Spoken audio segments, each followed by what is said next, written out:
नमस्ते बच्चों, आज हम सीखेंगे 13 से विभाज्यता का नियम। ये नियम कुछ 7 से विभाज्यता के नियम से मिलता जुलता है, थोड़ा सा चेंज है। तो आइए देखते हैं 13 से विभाज्यता का नियम क्या कहता है। यदि संख्या के इकाई के अंक का 4 गुना, मतलब संख्या के इकाई के अंक को हमें 4 गुना करना है, बाकी अंकों से बनी संख्या में जोड़ने पर, और इकाई के अंक को हटाकर बाकी जो अंकों से बनी संख्या है उसमें यदि उस इकाई के अंक के 4 गुने को हम जोड़ देते हैं तो उससे जो प्राप्त योगफल हमें मिलता है वो 13 से विभाजित होता है, तभी वह संख्या 13 से विभाजित होगी।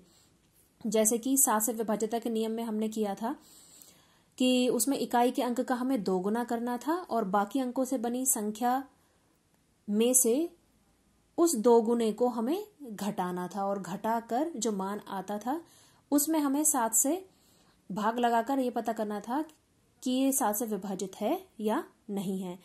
इसी प्रकार यहाँ 13 से विभाज्यता के नियम में अब हमें इकाई के अंक का करना है 4 गुना, और उस 4 गुने का जो मान है उसको इकाई का अंक छोड़कर बाकी अंकों से जो बनी संख्या है उसमें जोड़ना है, और जोड़कर जो आंसर निकल कर आएगा उसमें हमें 13 से भाग लगाना है और फिर देखना है कि वो 13 से पूरा पूरा विभाजित है या नहीं है। अगर वो 13 से पूरा पूरा विभाजित है तो वह संख्या 13 से विभाजित होगी, और यदि वह पूरा पूरा विभाजित नहीं है तो वह 13 से विभाजित नहीं होगी। एक उदाहरण देखते हैं। उदाहरण है 2639। तो यहाँ पर जो इकाई का अंक है वो है हमारा 9। तो सबसे पहले इस इकाई के अंक का हम करेंगे 4 गुना। तो यहाँ पर हमने इकाई के अंक का 4 गुना किया है, वो आ गया है हमारा 36। इसके बाद इकाई के अंक को छोड़कर जो बाकी के अंकों से बनी संख्या है वो बनी है 263। इसको इकाई के अंक को छोड़ देंगे तो ये इन बाकी अंकों से बनी संख्या हो गई हमारी 263। तो इस 263 में हम इस 36 को अब जोड़ेंगे।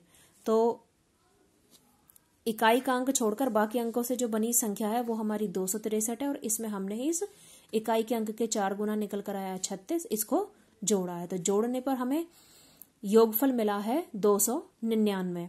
अब इस 299 में हम लगाएंगे 13 से भाग और देखेंगे कि ये 13 से विभाजित है या नहीं है।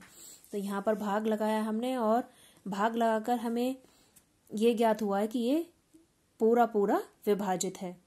पूरा पूरा भाग यहाँ चला गया है तो ये संख्या 13 से विभाजित है। तो यहाँ पर ये जो संख्या है हमारी 2639, ये 13 से विभाजित है। एक और उदाहरण देखते हैं। नेक्स्ट उदाहरण है 1285। तो सेम वही काम करना है। यहाँ पर भी सबसे पहले इकाई के अंक का 4 गुना निकालेंगे हम। तो इकाई का अंक है हमारा 5, तो इसका 4 गुना हमने निकाल लिया जो हो गया 20। तो 4 गुना निकालने के बाद अब हम इकाई के अंक को छोड़कर बाकी संख्या को देखेंगे। तो यहाँ पर बाकी संख्या है हमारी 128। तो इस 128 में अब हम क्या करेंगे, ये जो हमारा 4 गुना निकल कर आया है 20, इसको जोड़ेंगे।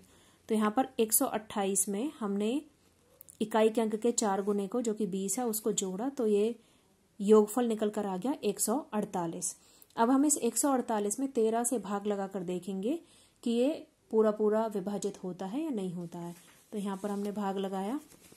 भाग लगाकर हम देख रहे हैं कि भाग पूरा पूरा नहीं जा रहा है, इसमें शेषफल बच रहा है। तो यहाँ पर शेषफल बच रहा है, इसीलिए ये जो संख्या है वो 13 से विभाजित नहीं है। तो ये जो योगफल निकल कर आया, हमने इसमें 13 से भाग लगाया तो हम देखते हैं कि भाग पूरा पूरा नहीं गया है, शेषफल बचा है। तो इट मीन्स ये जो संख्या है 1285, ये 13 से विभाजित नहीं है। तो इस प्रकार हम इकाई के अंक का 4 गुना निकालकर और इकाई के अंक को छोड़कर बाकी अंकों से बनी संख्या में उस इकाई के अंक के 4 गुने को जोड़कर प्राप्त योगफल में 13 से भाग लगाकर आसानी से 13 से विभाज्यता का नियम ज्ञात कर सकते हैं। तो वीडियो को पॉज करके आप विभाज्यता का नियम और दोनों उदाहरणों को नोट कर लीजिए।